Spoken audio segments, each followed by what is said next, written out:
নমস্কার বন্ধুরা, রায় kitchen and গার্ডেনিংয়ে আপনাদের সকলকে স্বাগত। বন্ধুরা, আশা করি আপনারা সকলে ভালো আছেন।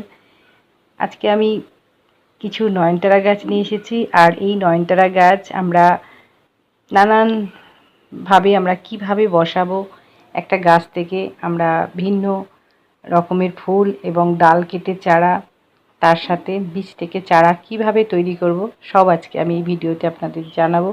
আপনাদের সকলকে স্বাগত আমার এই ভিডিওটি দেখার জন্য। দেশি নয়নতারা গাছগুলো এমনই একটি গাছ, যেভাবে আপনি রাখবেন সেইভাবেই কিন্তু আমরা বেশি ফুল পাবো।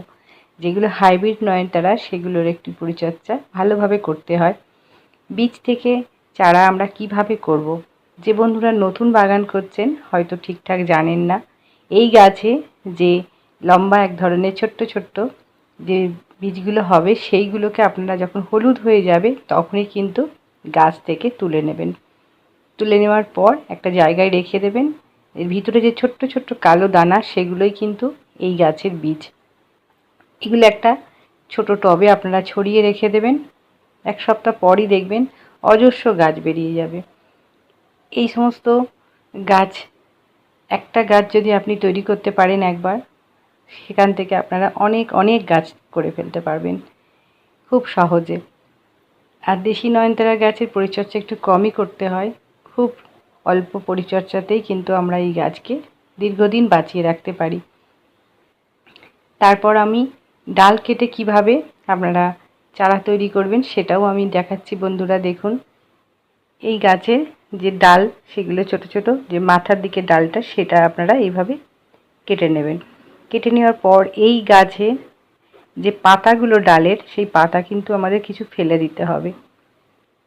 এত পাতা থাকলে কিন্তু গাছটাকে আবার নতুন চারা তৈরি করা যাবে না, কেননা সেই পাতাগুলো এই ডালের সব রস খেয়ে নেবে। তার জন্য আপনারা পাতাগুলো একটু ফেলে দেবেন। আর আমি এখানে একটু অ্যালোভেরা রেখেছি, অ্যালোভেরা দিয়ে গাছগুলোকে আমি এই ডালগুলোকে বসিয়ে দেব। এই যে ডাল কেটে বসাচ্ছি, এটাও কিন্তু খুব তাড়াতাড়ি আমাদের যে শিকড়, সেটা কিন্তু বার হয়ে যাবে, কেননা এই যে অ্যালোভেরাটা লাগাচ্ছি তার জন্য। 10 দিনের মধ্যেই আমাদের নতুন চারা তৈরি করতে পারবো আমরা।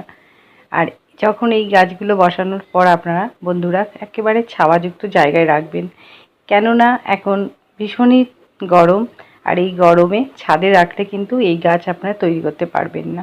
একেবারে নিচে যেখানে রোদ লাগে না, সেই রকম জায়গায় আমাদের এই গাছগুলোকে রাখতে হবে।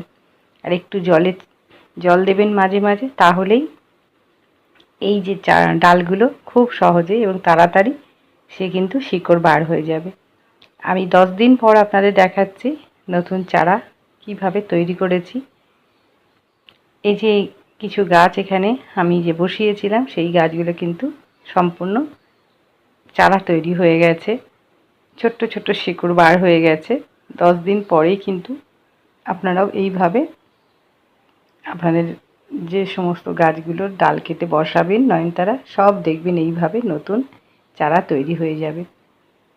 একবার যদি আমরা কিনে নিয়ে আসি, আমাদের কিন্তু বারবার কেনার প্রয়োজন পড়বে না। আমি আরেকভাবে দেখাচ্ছি। বন্ধুরা দেখুন, একটা গাছে আপনারা ভিন্ন কালারের কিভাবে নয়নতারা গাছ তৈরি করবেন। একটু যে গাছটায় করবেন, একটু মোটা ডালটা নেবেন। সেই ডালটা আমি ব্লেডের সাহায্যে একটু কেটে যে ডালটা নিয়েছি, সেই ডালটা কিন্তু এর মধ্যে আমি বসিয়ে দিচ্ছি। আমি একটা লাল নয়নতারা গাছে, সেটাতে আমি সাদা কালারের নয়নতারা বসাচ্ছি। একটু মাটি দিয়ে দিচ্ছি যাতে শিকড়টা খুব তাড়াতাড়ি বার হয়। এইভাবে প্লাস্টিক দিয়ে আপনারা মুড়ে রেখে দেবেন। আর এটা যখন তৈরি করার পর, আমি কিন্তু আগেও বলেছি একেবারে ছাওয়াযুক্ত জায়গায় রাখবেন বন্ধুরা, কেননা এই সমস্ত গাছে যদি রোদ লাগে তাহলে কিন্তু নতুন চারা সে তৈরি হবে না। এখন রোদের তাপটা এতটাই বেশি, তার জন্য একেবারে ছাওয়াযুক্ত জায়গায় আমাদের রাখতে হবে।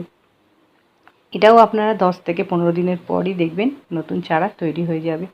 এইভাবে আমরা যদি একটা গাছে 2 থেকে 3 রকমের ফুল তৈরি করতে পারি গাছ, সেটাও কিন্তু দেখতেও ভালো লাগবে। এইভাবে আপনারা নয়নতারা গাছ তৈরি করুন, একটা গাছ থেকে অনেক অনেক চারা। আজকের মতো ভিডিওটি শেষ করছি। আর এই ভিডিওটি যদি ভালো লাগে অবশ্যই একটা লাইক, সাবস্ক্রাইব আর কমেন্ট করবেন। আজকের মতো নমস্কার।